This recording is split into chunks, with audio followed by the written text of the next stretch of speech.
Just going to give it a second here to let all the little robots do their jobs. All right. 3, 2, 1. All right. I'm Adrian Park, and with us today, we have two people in addition to me. First of all, he's a roofer. He is the founder of Contractor AI. He is also a system whisperer and power CRM builder, and also citizen of Toronto, Jay Carter. All right. And with us today, which we're real excited about, is Johnny V, who is has a tiling business, tile contractor, 23 years. I think I'm getting that right. Yeah. And also joining Jay and I and other contractors in getting out there and talking about some of the stuff we're passionate about. Also has a podcast and a business called Modern Contractor, where he's working with contractors around mindset and other things that, frankly, we all need. So welcome to the live stream, Johnny V. Happy to be here, gentlemen. I'm a Toronto local as well. I thought I should mention Toronto. that. Also a Toronto local. Shout out. It must be said because I'm absolutely proud. Glad to be here, guys. It's the Canadian vibes. Canadian vibes on the live stream today. Yeah. I'm not that far from you guys. I'm in Erie, Pennsylvania. So if you do like an S around the two lakes, you'd be here in about 3 hours and 10 minutes.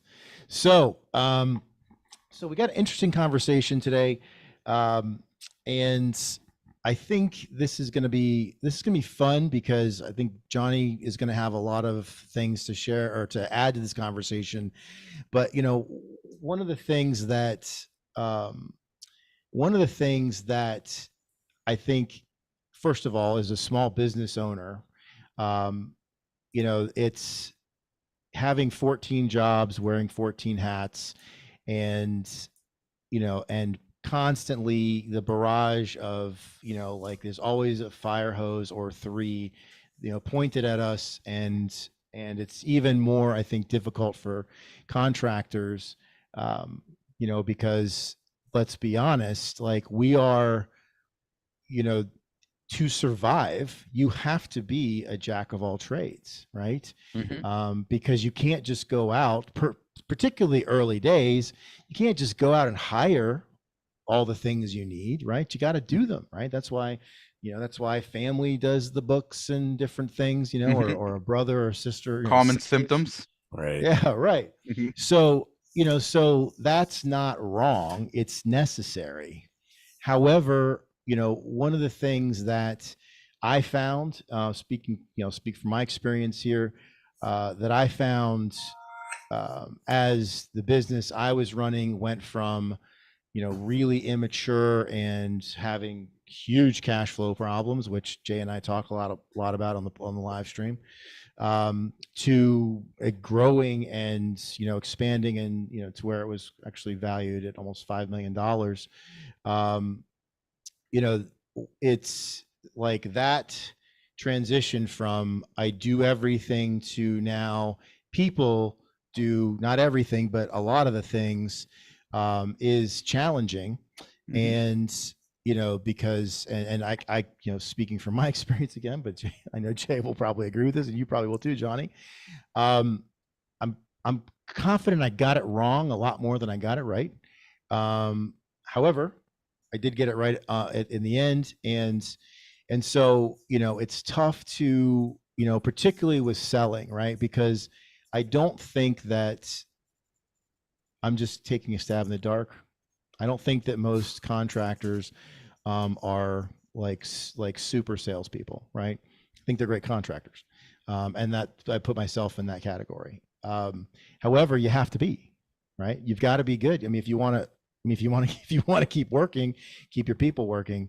So, you know, so we're going to talk about like some, you know, kind of like part of that journey, and, you know, and maybe both of you, you know, because you both still have current businesses, can maybe like kind of weigh in on this, on, you know, going from like I do everything myself. I put the quote together, I send the quotes, I call out the quote, I meet with the customer, I get them to sign the contract, I get the work order to Yeah. like what that, so how that changes as your business changes, because you're both in a position with, Johnny with your tile business and Jay with your roofing business where, it's not, I mean, you guys are on the call today. You're not calling on customers to get them to sign quotes, sign contracts. So, so let's talk about that a little bit, and, because, Jay, in your business, I mean, I can speak to that for a minute. I mean, you haven't sold contracts like, I mean, like where it's like your primary, for years, right? Yeah, I mean, you have salespeople, you have people but it's not just salespeople. that's right. And we're going to get into that one. That's Yeah, really so important. because again, there's, I mean, if you're doing, I mean, if you're doing $1 million or more, you probably have, you at least have a part-time estimator, maybe a full-time estimator, salesperson. And then of course it scales up, so, but, that's, I think, I think, the thing that I think the mistake that I know I made was, I mean, at one point we had 3 full-time estimators and like 2 part-time, and we were doing, just under $5 million. But, looking back, that we didn't need, that was too much, right? That was too, and it costs a lot, right? You're paying those people well. Huge. So, so what's, for the, because we're talking to, in Johnny, for your benefit, the folks that are checking us out on the live stream and ending up coming into our groups on school and in Facebook, are a lot of them are men and women running contracting businesses that are, on the low end doing $1 million, $2 million bucks, and on the high end doing, 10, 12, 15, 20 million. So, so let's help the folks that are like, they're in that transition, like between, 1, 2, and 5, and to not make the mistake I made, where now you have this bloated sales staff and all these people, and literally paying, probably 3 times too much, for those positions. What are some solutions that we can give people? Yeah, so let me jump in on this one real quick. I get the privilege of seeing many businesses across many different sectors, and Contractor AI, we get all types of different businesses we get a really good look in at. Been in sales, I would identify myself as a salesperson before a roofer now these days. I feel like I'm a sales marketing company. I'm not even a roofer. I kind of shed that identity a while ago, but I can vividly remember what it took me to get there, and I want to share that. So one of I think the big mistakes guys make when they're starting out, and it's pretty common, is to assume that the first position that you should delegate or get rid of is sales. And I'm saying that's generally not great for a brand new business, because you have an intimate understanding of your business and your offer.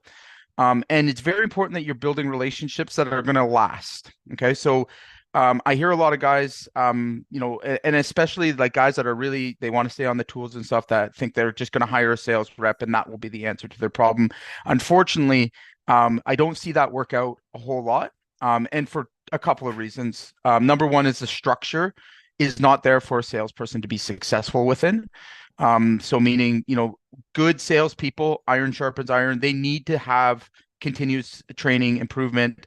They need to have clear understandings of offers. They need to be, again, especially in the beginning, well onboarded, well supported. And what I find a lot of times is that we have this mystical view of salespeople, that they are, they're out there with a bag full of magic words. And where that gets most contractors into trouble is they find out very quickly that, oh, without these things in place, we're underpricing, we're underquoting, we've got the wrong ethics involved, right? So again, it takes a lot to lead a sales team. It is very easy to have a sales team go off the rails. If you can imagine a bunch of kids in a room, All right, where we just let them run around and terrorize things. That's what I imagine when I think of the sales team. But you've got to keep your boundaries, right? You've got to have a good structure. So the easier solution in most cases, okay, is owners are feeling overwhelmed, but if you really look at their time and you look at what they're doing on a day-to-day basis, and it's a funny conversation to have, is that they're looking to delegate the sales part, which is actually the part that brings them 80% of their results. And in order to save, basically being able to run around and put out fires, which is like 20% of the results. So, I kind of scratch my head at that. I'm going, well, listen, how about we get a little bit more organized internally? Let's maybe take some of the administrative stuff that is involved in a sale off your plate. Okay. So that allows you to actually show up, be present, and make better sales. We invest more in becoming a better closer. Now, you notice I use the word closer, not salesperson. Right. Because there's a very, very big difference between a salesperson or someone that's selling and a closer. Okay. A closer to me is the person that starts at no, knows how to deal with objections, and gets the contract signed. Right. So a lot of times that can be the owner, if properly trained, if properly supported themselves. And then if you really do plan on expanding and your business, involves having closers or involves having a strong sales aspect to it, you need to start with yourself. All right. You need to start. That's ground zero. Again, I can't tell how many books I've read, how many, training programs I've taken. I am to this day in coaching for sales. Okay. I still do active role plays. I still work on this skill because for me, it doesn't matter what business I'm in. It doesn't matter what thing is going on in the world. I will always be in demand because of that skill. Right. So, and sales actually, again, it is a skill set. So I think most owners, if they're on the operation side or they've been heavily in the production side, I think they really suffer with making productive sales. And a lot of times they have problems with asking their price and all of those things. So, there's a lot of easy fixes for that because they do have the confidence in what they're selling, which is the most important, right? Yeah. And I think where they really, again, suffer, and most of our clients do, is their time management. Let's talk about a role that you could bring in that would solve a lot of problems. And if you still want to delegate sales, it's going to make that a lot easier. So we have what we call an in-house sales team. Okay. An in-house sales team for us consists of an estimator and an appointment setter. Okay. An appointment setter is your general CSM or customer service manager. And what they're going to do is everything that goes on between the time of getting the quote ready, taking the calls, organizing, scheduling, notifying, all of those things get done by the in-house sales team. They produce the quote. They take care of any of the details. They organize the sales rep, and I've got a closer going in with a contract in hand to get signed. Okay. That's the way we roll. That's the way we play the game. We already know that, again, in general, salespeople are not known for their organization skills. So we want to bring in people that complement them, support them. Okay. And I also know that most owners, entrepreneurs and contractors out there are not organized with their time. So the more important role for them to fill is actually, teaching the skills of appointment setting and CSM to somebody that can, organize their day and take those phone calls off their plate, take those lower level tasks that allow you to really spend the time optimizing. Because if you were to set yourself up first to take advantage of a closer or an in-house, outbound sales team, how many appointments do you really think you would take in a week, right? Are you doing 10, 15, 20? When you start to consistently do more than that, that's when it's time to bring in a closer, and you've got the environment for it. You've got the structure for it, for someone to come in and be very successful. More importantly, the most important part about this is in sales, it tends to be the case is salespeople, very good closers, again, they move around. They're, the average life of a closer is about 2 years. You don't want to be caught in a position where you don't have the skill sets yourself to maintain that after that person may have left. You also want to make it so it's easy for someone to come back into that business, pick up where that person left off, and that you're not left, with a big hole in your business that's leaving you with a liability. The last thing I'm going to say, I promise, and then I'll pass the baton here, is learning how to keep, like I said, learning how to draw boundaries for your sales team. And if there's ever a place, if there's ever a single place in your business that you're going to apply data, it has to be in sales. And I'll explain to you exactly why really quickly. Okay. A good closer, all right. You got to imagine that in order to be successful in that field, you have to be competitive. You have to be hungry. You have to have an extended drive. I often refer to them like good closers as like business owners that don't want responsibilities, right? Because it's a pure hustle. It's a pure like there's the up and down roller coaster. Like there's a whole bunch of things. But what guides a sales team, and here's a sales manager me speaking, is you have to be very clear what the expectations are. You have to know your numbers. All right. You can't be, allowing salespeople to undersell things. Of course, that's 101 stuff. But you've got to be able to set a target with your sales team and then hold them accountable for doing it. So we're talking about closing ratios. We're talking about sets, and then have the support when someone's falling behind, when somebody's not meeting that expectation. You've got to either have a senior salespeople in place that are going to make them, rise up, or yourself. You got to be able to do role plays. You got to be able to find the problem that they're going, because it could be literally, I've had it come down to, one sentence that they're saying during their sales conversation that's just throwing everything off and not allowing them to get a close. There's a lot that goes into the mindset of a salesperson as well. I feel like it needs more respect to be given to it, especially if you're going to do it at a very high level. I know that the challenges is to, sell a contract at, double what the market is asking and, actually get that deal signed versus somebody that's going in there and just competing at a commodity price. That is the difference that we're talking about here. That is the gap. That's a premium business versus the guy that won't be around in 2 years. Right. So, anyways, that's my rant. Hopefully it's not too hard to understand. No, I think, so again, you've gone through that transition, Jay, and, gone from where you sold every single contract to you had help. And now here we are, on the live stream, and you're doing this, and you're not, Right. It's rare that you sell a contract. So Johnny, and you're here too. So maybe you can tell us like a little bit about, or tell our, listeners, so how have you, gone from, the guy that does everything to now you're, again, clearly you've found a way to get some time. So, maybe you can speak to that a little bit and help the folks that are listening today, that are trying to get there. Yeah. First of all, I thank you for the question.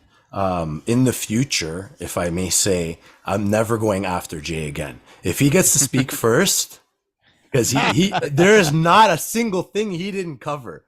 So you left no room for me, man. But that's just a note for the future. One thing I kind of wanted to get into, I want to answer your question, but from just to speak a little bit more, if I could even add to what Jay said, is the whole idea of a company being front heavy before, and when I say front heavy, it's just really sales heavy before they've even really built out the culture. Not even so much like the company's, like strategic and structure, but even the culture for these salespeople to follow. Because like you were saying, it's like letting a bunch of children on the loose, and you created like the perfect visual to it, because it's almost the way it feels like. You're just letting a whole bunch of children out there to close sales and make an absolute mess for you, especially if you don't have the structure there. And if you don't have, you're too front heavy, that's like leaning forward and hoping to God your feet are going to catch up to your body. And they will. It's just the question is, are you going to like where you end up? Because the last time I was leaning forward, hoping to God my feet caught up to my body, it wasn't good. Mind you, it was late at night, and that's a whole other story. But just the idea of being front heavy, but the culture, let's speak to the culture, because that's really, really important. And that's probably the only subject that Jay didn't even touch on, is the vision on the culture. There has to be, a lot for a company, small and big, built around the culture and what the vision is. And the truth is if the salespeople aren't doing what you expect them to be doing, it's not a sales problem, it's a vision problem, right? Okay. And that is that has a lot to play with, like you were saying, Adrian, starting on the tools, working your way through, making mistakes, doing all these things kind of is almost necessary in a way, in my point of view, because it earns you the perspective, right? Right. And the right to build something bigger. It creates that foundation that's so important, and you start to, you're able to create that culture and that vision. Now, once you get to a state where, like, like Jay, what you're saying is like, really sophisticated stuff, very simple, but sophisticated stuff from a perspective of somebody who's on the tools, that's still, figuring it out and getting walked all over by customers. And, we're talking about companies like, that are generating, $1 million, $2 million, to companies that are generating $15 million. But I think it's fair to say, companies that have maybe 3 and less staff versus companies that have 8, 10, 12, 20, right, administrative staff as that kind of, growth scale, because 80% of the companies out there fall under that category of 3 and less. Correct. Right.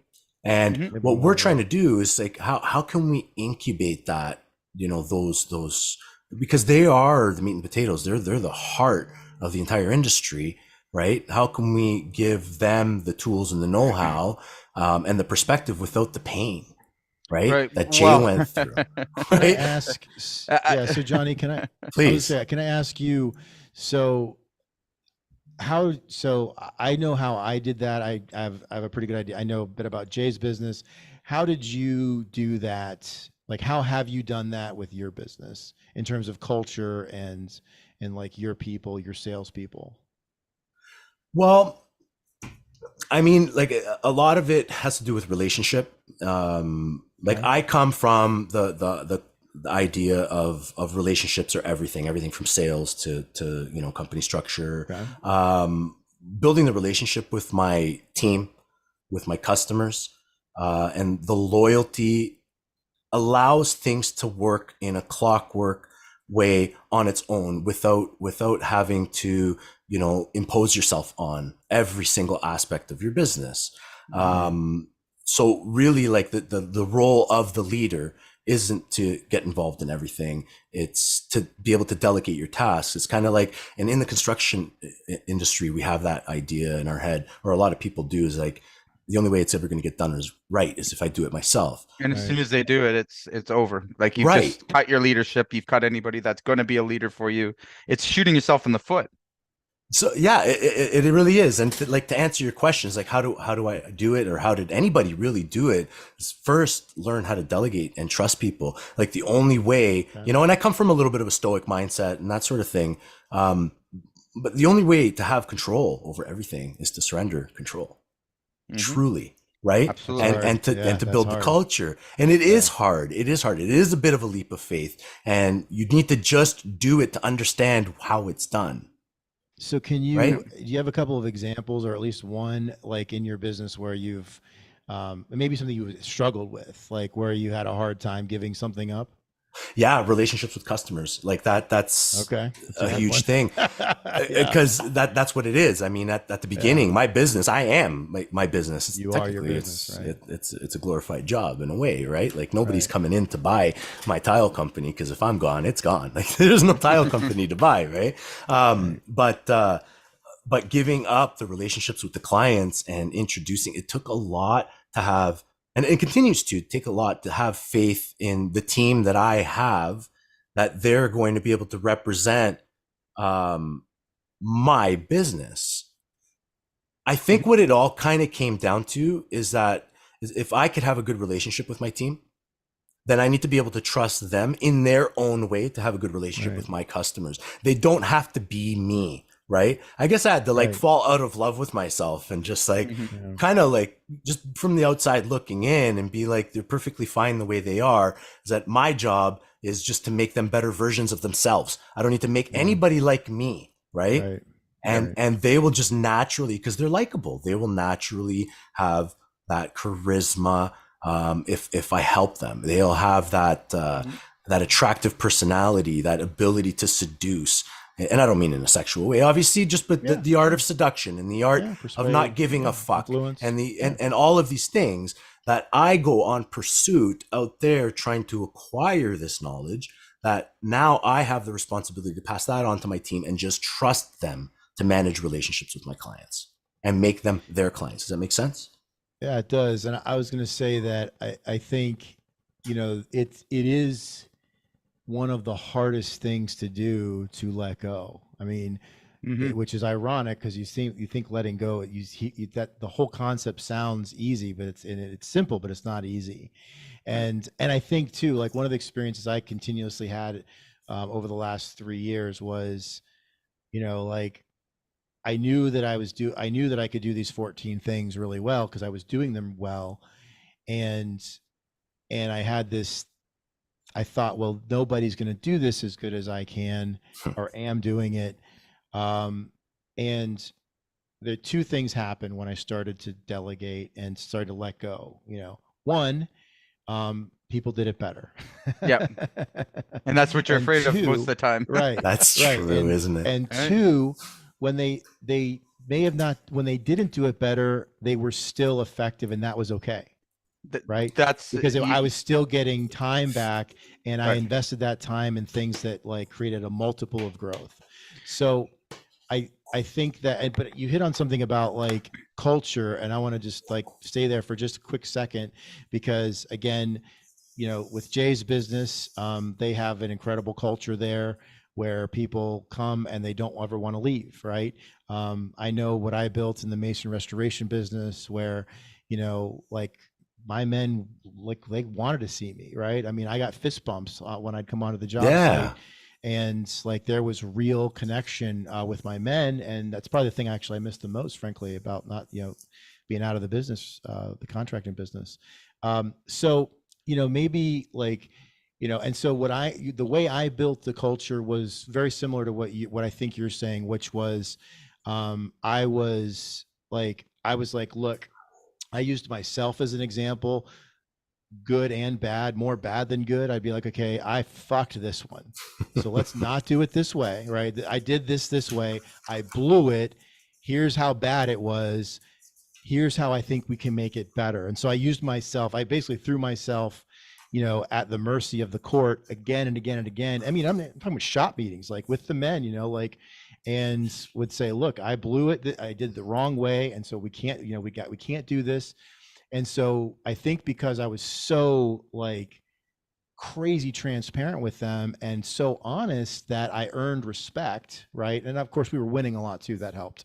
But like, again, maybe you can so when you talk about relationships and what have you done there, like with your people, again, to where you could be here on a Friday and your business is running while you're on our live stream and doing your podcast and building this other business. Um, it's a tough one to kind of resolve quickly. Like, I mean, obviously relationships take time. How do I build a relationship? It's almost no different. In doing this in your business is the same like doing this in your family at home, Okay. right? There's Yeah. certain principles that you apply, like blame is not allowed. Okay. Like just certain things that are just not allowed to happen. Be vulnerable, right? And it's okay if I'm vulnerable in front of my team, because they see that human side of me, but they also see how I behave and how I react. Managing my own emotions and my intelligence around that. It's really, a lot of it has to do, and I hope I'm answering the question, with the way course. you have discipline in yourself and the way you project that out on your team and the way you expect to receive that back from your team. Once you have that, which takes a little bit of time to develop, and again, it's no different than it is at home with your family, right? Mhm. Is that what you're doing is creating a family, and that family is the culture. That's something that you're building, is something that nobody wants to let go. They don't want it to die, right? So everyone takes that responsibility to sustain this thing that we created together, right? I think what I hear you saying is you created the culture by being By leading. an example of the culture you wanted in Yeah. your business, right? Okay, I guess it can be So- articulated in one word. Sorry, leading. There you go. Well, no, I'm just I get Yeah. to listen to you and just like try to read Yeah. back, but that's what. So you're saying you became it, and you have become it, and then your people follow you. And and again, I think when we say culture, I almost don't like that word, because we get all these like weird like meanings on it, and everyone's got a different thing, I just and think of a it cult sounds immediately. bullshit. I don't know Well, I why. mean, it is. It's like it is kind Right. of a cult. Well, then why don't we use the Um, word vision? Yeah. Because it's some Sure, kind, yeah, it It kind of is. plays, right? Yep. It's vision is the destination, really, So, right? so can I add something in here? Just again, um, I love what you're saying. I agree with absolutely everything you're saying. I only the one thing that I'll say, as your business gets to a certain point, it has to be beyond you. And for it to be beyond you, you have to hire people that you don't like, or maybe that you don't agree with, or maybe that don't. And you know what story I'm going to share with you, but like, is this from personal it's experience, Jay? well, it's a tip for it's really a tip for guys that are headed down this pathway. And I know we got contractors of all different sizes, but a lot of times, I see it to this day, and I see it. We're working with big contractors that are still making the same common errors, that they'll hire a salesperson, and I'll ask them, like, what was the reason behind like you making that hire, or making that, adding that person to your team? Why did you like what was your connection to that? Like, why did you think that that person was going to meet the culture and the everything that you'd built? And oftentimes I get the answer of, well, I don't know. And then when we really dig into it, we find out it's because that person's like him or the owner, and they're picking people that they trust, or that they Right. think they understand, so they can control. And I can't help but stress this the most. Some of the most terrifying experience I've had in business is hiring somebody that's way better at doing something than me, and not knowing Right. not knowing how I was going to fake it, right? And I learned a lot from those experiences, and one being that my until you've actually played a high level role, like if you've played high level sales and you can say, hey, I've sold $5 million in a year, or $6 million a year. When you encounter somebody like that, oftentimes you immediately shut down and start giving yourself reasons why Right. they're Right. not the right person, when the whole Right. time it's there. And I've That's literally, right. I call it meeting yourself, right? Is that when somebody exceeds what your skill sets ever were, there's this new gray area, right? And I'm here to say, like, that's what we should be searching for as contractors. That's what we should be looking to fill these roles. You don't want to fill the role with somebody that's just mediocre, or but I think a lot of guys actually are more about controlling. How am I going to control this person? They hire down instead of hiring up, right? Yeah. And I certainly made the mistake in operations. I mean, I have a great operator, great foreman, great project managers, like, but trades guys, even, like, just wildly better than me at those things, and I was okay with that. It came to a point where that's absolutely okay. I think a lot of guys, though, when they're in that growth phase, they get threatened by those things, right? And back to what that has to do with culture is, that the culture that you need to be bringing to the table is consistent growth, consistent Yeah. improvement, Right. consistent getting better. It's only the cultures that become stagnant and become you know negative are really those ones that don't offer opportunity for anyone to move up, or anybody to Right. grow or expand or try new things. And that's really, again, that's where leadership versus management comes into play, right? Right. Well, and I was going to say, just to kind of go back to you, Johnny. So, what I'm listening to you, and what I hear you saying is, it sounds like you got yourself, I'm going to say right, which is not the right word, no pun intended. But you got yourself to where, like in here, like you had a lot of like you had the vision, right? You saw what you wanted. It sounds like you knew the person you wanted to be, right? And so like you got like your mindset again. I think we overused that word and bastardized it, but like you got like you got this like in a place where you had the capacity to do some really cool things, and obviously a vision for more, running. I mean, because again, it's a small group of people in North America that US and Canada, that are full-time contractor, have a business and can also like actually run a podcast, because it's a lot of work, folks. So and you've got a hard out here in a few minutes, so to maybe throw it back to you before you jump. So like, if you could maybe speak to that part, like again, what you did, how did you get yourself? And I realize it's a big question, but how did you get your mindset right to where you could let go, which helps you to scale, which is now, put you in a position to like have a side business essentially. Of course, and it's a great question, because this is a part of what the modern contractor vision, this community, is really all about. It's about that self-awareness, really focusing internally first. You cannot possibly expect to influence other people in a positive way if there's things that need to be resolved within yourself. Right. And it's a constant growing effort, and you cannot do it alone. You do it with the people around you. And over time, you start attracting the right people around you. So, I mean, first things first is to surround yourself with a community of people that are of the like mindset. And that means even within your industry, there is no competition out there. Nope. I mean, there is, but there isn't. Like, we're all comrades in a way, right? Like, I got a good one for you. Hold on. Yeah. Yeah. Competition only exists at the bottom. Oh, I love that, man. I love Right? that. Yeah. It's true. And it's true. Competition only exists at the bottom. Any contractor that's, you're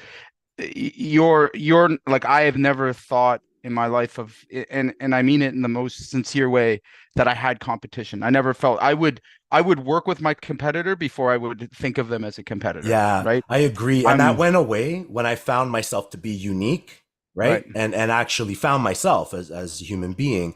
And now, I mean, like, to answer your question, it's, you go on that journey of self-discovery, right? Which is an ongoing journey. There's no destination. It's just constant, right? Yeah. And you learn through teaching, right? You learn through leadership, through helping others grow. So the goal is to help everybody become the perfect version of themselves, the better version of themselves, the introvert to become the best introvert that he or she can be, right? The extrovert, like, everybody has a personality, has a place in this family that you're trying to create, right? So rather than trying to make, nobody's good at everything, but everybody's damn good at something.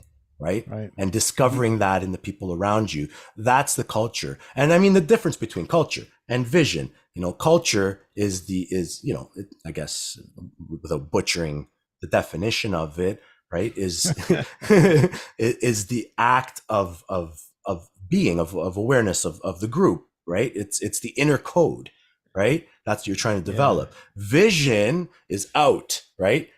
My job is vision as the leader. Right? Culture is the job of the organization. Without the vision, there is no culture.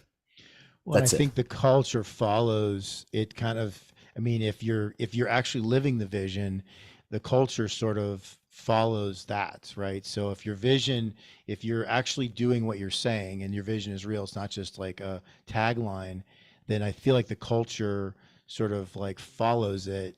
You know what I mean? So like, yeah. So I feel like culture is, I mean, I've thought about this a lot. I'm going to just say the definition that helps me when it comes to culture is just basically, it's like culture is a relationship, and the, kind of like feeling among a group of people or a team, right? So instead of it being one-to-one, like a relationship, it's sort of like all that dynamic between a group. And that's kind of the culture, right? It's like, and your how team that group interacts and shares, and whether they work together, whether they're productive, whether they fucking stab each other in the back, that's your culture. And so it's how those people interact and how you interact with them. And I think it's informed by us, like the leaders. If we're stabbing, if we're stabbing people in the back, and if we're a-holes, and then you're right. Follows, it's we're our own worst enemy. And of course, people can smell bullshit from a mile away. Right.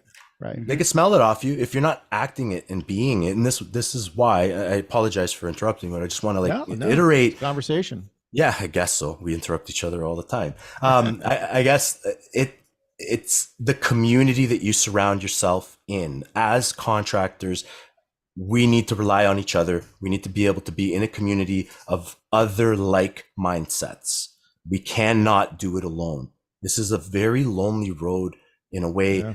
You don't have anyone to celebrate your wins with. You don't have anybody to learn from your losses. Like, we have each other, and that's why community is so important within and outside, right?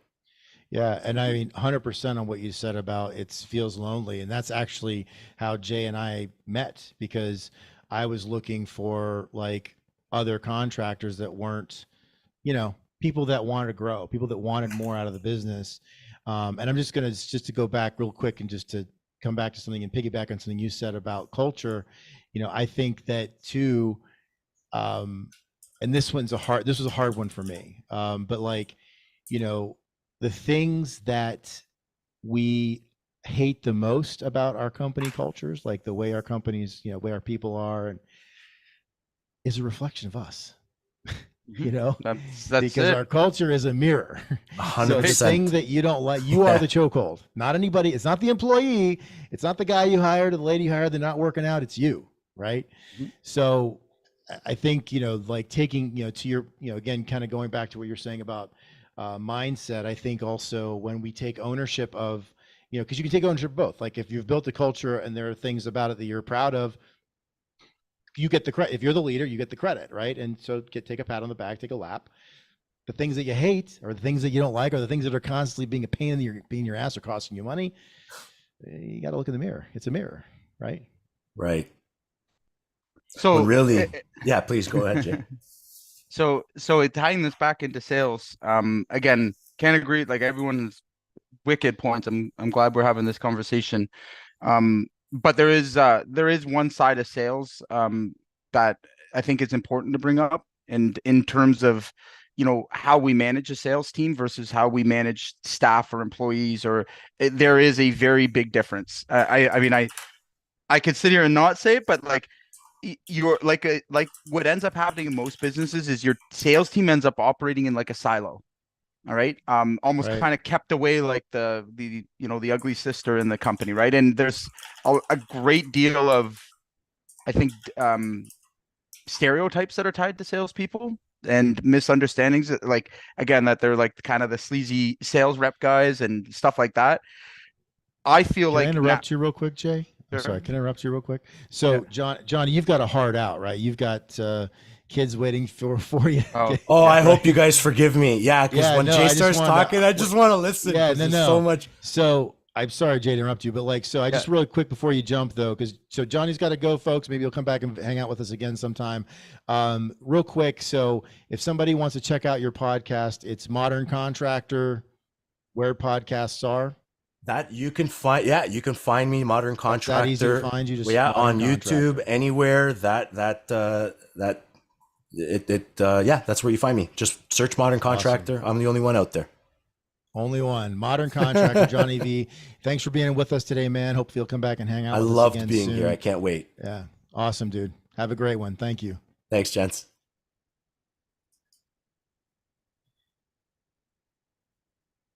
All right. Cool. Sorry, Jay. I didn't mean to interrupt you. He just Yeah, no, it was a good call. I didn't see the messages. Yeah, all good.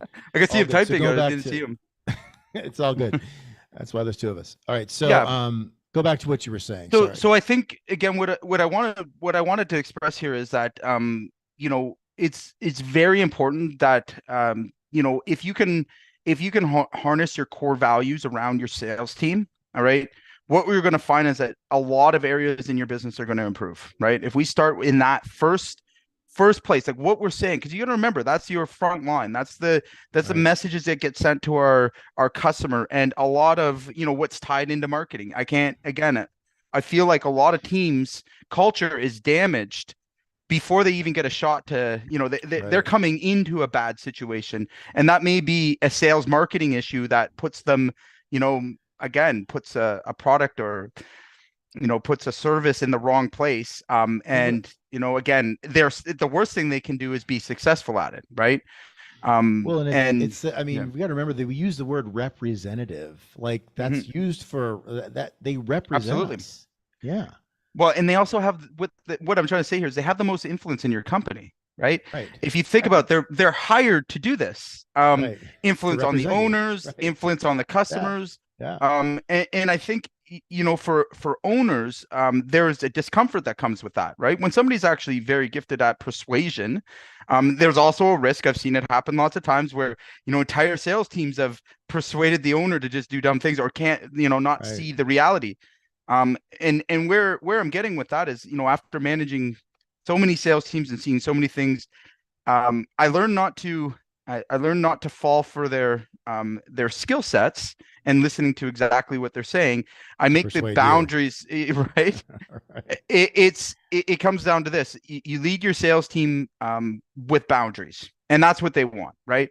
And you also make sure that your core values and what Johnny was explaining are being demonstrated to them, because again, they're Right. looking for leverage. Their job is to negotiate. Their job is to sell, right? So like, if you're giving them leverage and you're saying, yeah, go get this, and they know you maybe can't deliver that or anything, you got to really take a step back and understand that, just because what they're saying to you doesn't really, and you're not actually doing the thing, it creates this this disconnection, right? And I see it in a lot of companies where, like I said, then you've got the sales team being in a silo, you've got production, over here, the two are not connected, and that is for most mid-sized businesses, that's your death loop, right? As soon as that starts to happen, Yeah. it's a hard fall. So one of the things that we started off talking about, to kind of circle back to that, is some of the function, because Mhm. we are, and I think too, this might be helpful. I don't know that, like, because I was an outsider coming into the industry, I was surprised, very surprised, that this at the estimator position, I was like, this is Mm. crazy that one person does all this shit, So not only do you have to be good with people, you have to be good with takeoffs, And those and two don't go together, by the way. They're then two you have to different personality also profiles. like So completely different. you're describing a So unicorn. They don't right. exist. And that is the standard Right? I know. position in a contracting business. So I'm thinking to myself, this is crazy. But of course, at the early days, I just was trying to fucking figure it out. But Right. like, maybe like, so you have figured it out with J Carter Roofing and Yeah. JCR. Yeah. So, and so the thing that I was working towards, the thing that we should be working towards, I think you've kind of got it, right? Mhm. You've figured out the ingredients and the recipe. So can you maybe, like, going back to where Certainly. we started, like, so you start out like you did, you sell all the work, then you hire an estimator at some point, because you have more leads than you can physically go see.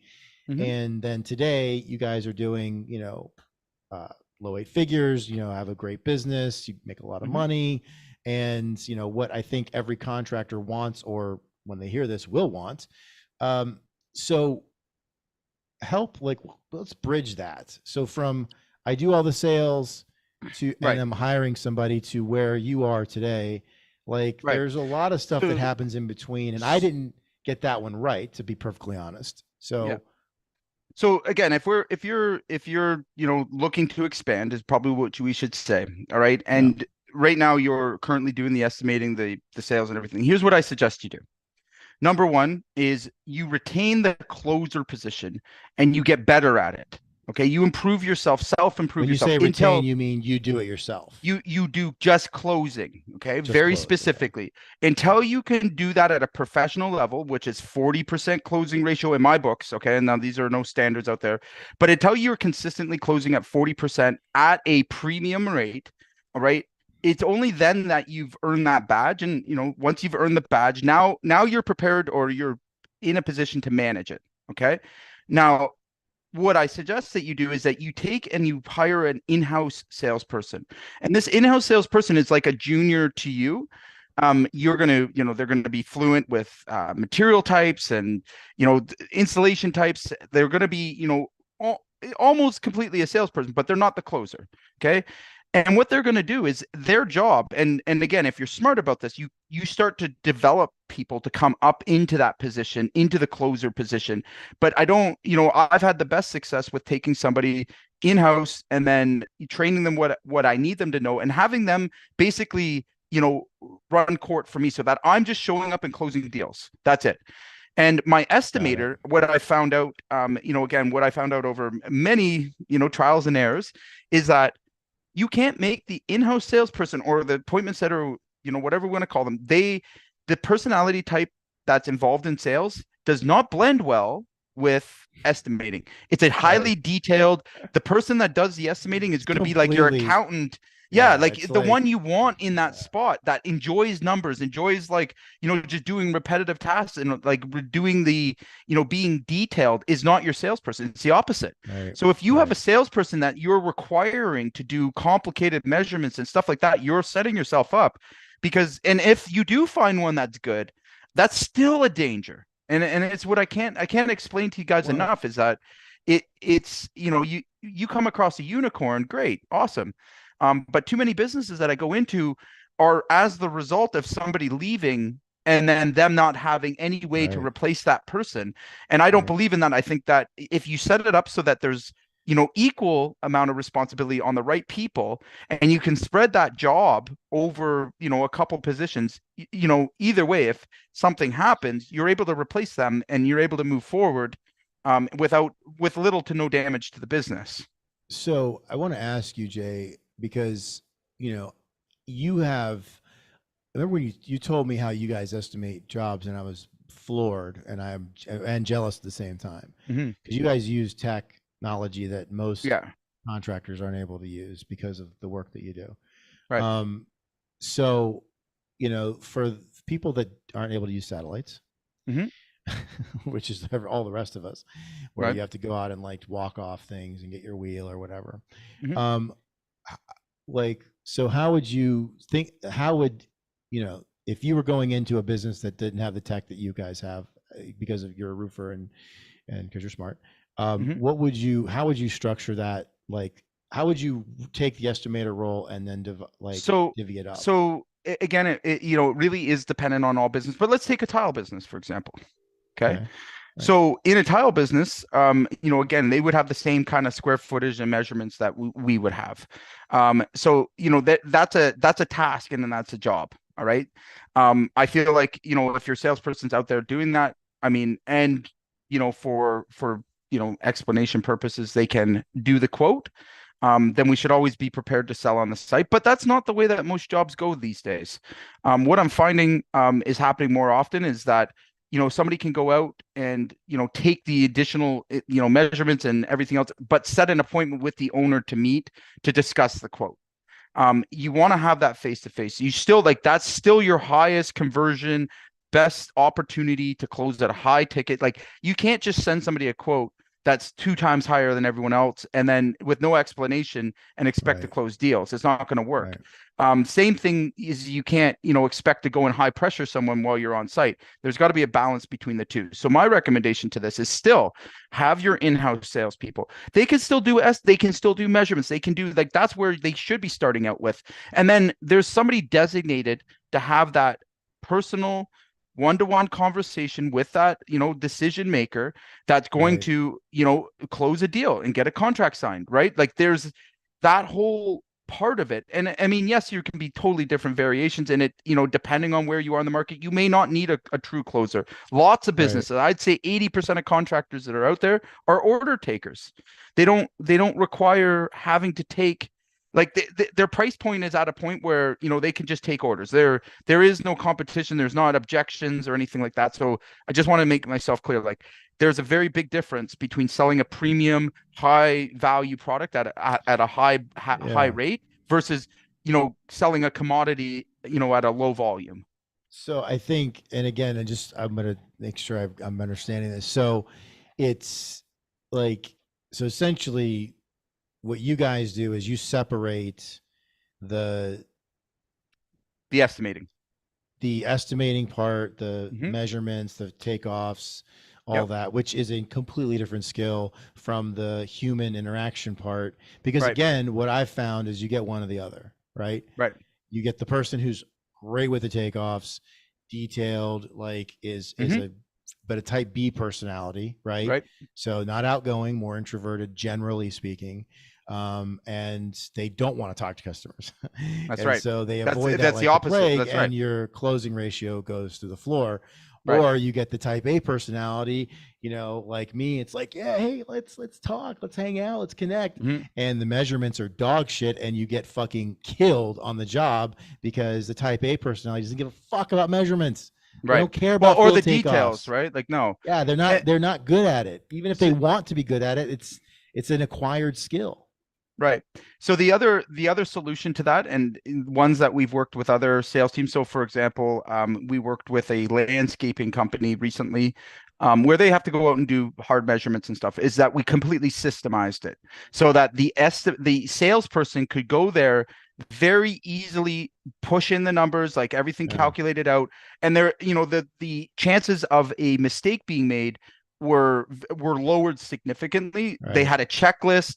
They Yeah. couldn't close out the estimate until these things were covered. So that, Yeah. again, and that's a situation of plan and control in place. But don't, I see too many companies just, they hire someone. I've seen it in roofing and stuff where they just, Yeah. they go out Just there and they throw 'em have up. no system. And Right. then, maybe even they're not putting in their stuff in a CRM, and it's a recipe for disaster. We really support our salespeople. Like, our salespeople don't do follow-ups. They don't do they just close deals. That's it. Just sell. That's all. Yeah. That's all that I want them for. Now that works for us. That's not going to work for everybody, right? Right. It's not going to be like, if my volume was lower, that wouldn't work. It wouldn't be Well, feasible. of course. Right. Right. I think, and that's kind of the point, is like, Yeah. so again, we were, the masonry business was at a place where I was kind of doing the same thing. I built a pricing system, and then it kind of became pricing and project management. And we started using Hover and different things to kind of like, limit the risk of people getting it wrong, Mhm. But again, that was a system. And Right. and for me, I was kind of moving towards where you are today, where I had a junior. I thought of him as like a junior estimator, where I was training that person, and then they would do a lot of the takeoff stuff. Yep. And then I would check it. That's so I right. didn't have to do all the walking around and all the photos and all the things. Yep.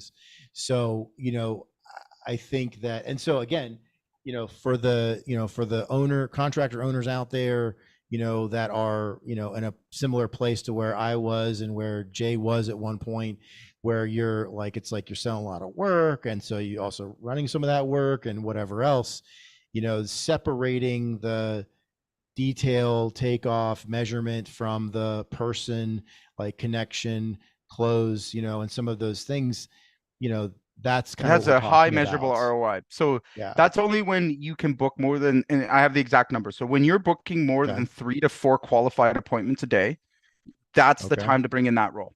Okay. Because 3 to 4 qualified realistically, appointments. and that's pretty average across the board. In everything, including selling alarm systems, I see that number being kind of the status quo 3, because if you think about it, a salesperson doing a proper sale can only really properly do 3 or 4 calls a day, right?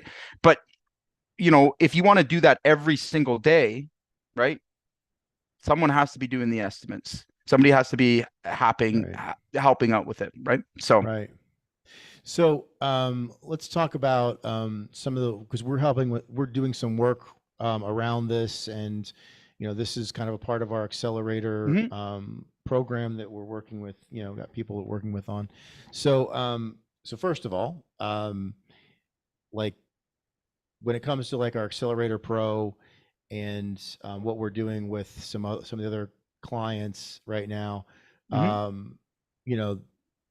are we helping people with this challenge, right? Okay, so there's 2 groups of people I can help specifically. One, if you're an owner looking to improve your sales skills, all right, that's role plays, that's system structures, like you want a sales manager to get better at it. Then the Sales Accelerator Pro program is perfect for you.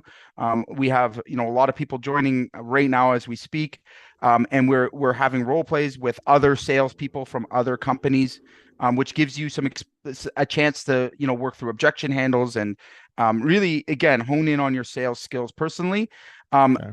alternate to that, if you have a sales team and you're having some problems and you need specific help, you need sales playbook structure, SOPs, like it's gone beyond just you. Right. What we're able to do is on a custom plan, we come in, we'll help you organize your sales team. We'll put systems and structures in place. We do them for you. We don't, it just takes it right off your plate. We'll train your sales reps. We'll hire if we need to. A lot of times we do complete revamps or complete, replacement of teams if necessary, Right. in bad situations. And, we don't wish that upon anyone, but again, upskilling, things like that. We have a very sophisticated, well thought out program that we help contractors really advance in that area if that's what's holding them back. Give us a shout. We'll book a call, see if it's a good fit.